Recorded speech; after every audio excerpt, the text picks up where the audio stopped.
ये वो विटनेसिंग का भाव आ जाता है, जो गीता में लॉर्ड कृष्णा जो कहते हैं। భగవద్గీతలో శ్రీకృష్ణ పరమాత్మ చెప్పినట్లుగా సాక్షి భావమును కలిగి ఉండాలి.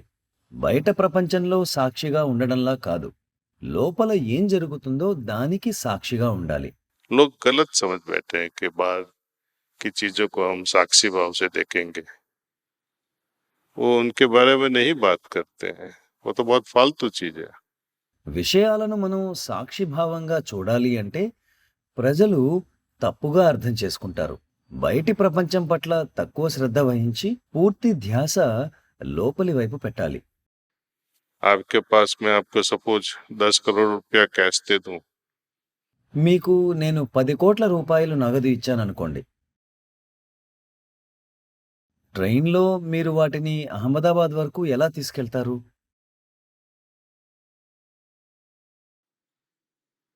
अकेले ही हो तो आपके साथ और कोई नहीं है। ఒక్కరే వెళ్తున్నారు. మీరు కనీసం టాయిలెట్‌లోకి కూడా వెళ్లరు.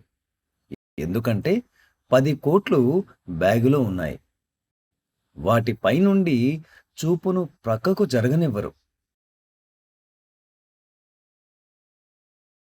దేనికి ఎక్కువ విలువ ఉంటుందో దానికోసం చావడానికి కూడా సిద్ధంగా ఉంటాం. तो वी हैव टू अप्रिशिएट, इज्जत रखो। ईश्वर की जो देन है ध्यान में होती है, ఈ విషయంలో ప్రశంసించుకోవాలి. ఈశ్వరునికై చేసే ధ్యానానికి విలువ ఇవ్వండి, గౌరవం ఉంచండి. మరిచిపోతే తిరిగి గుర్తుకు తెచ్చుకోండి.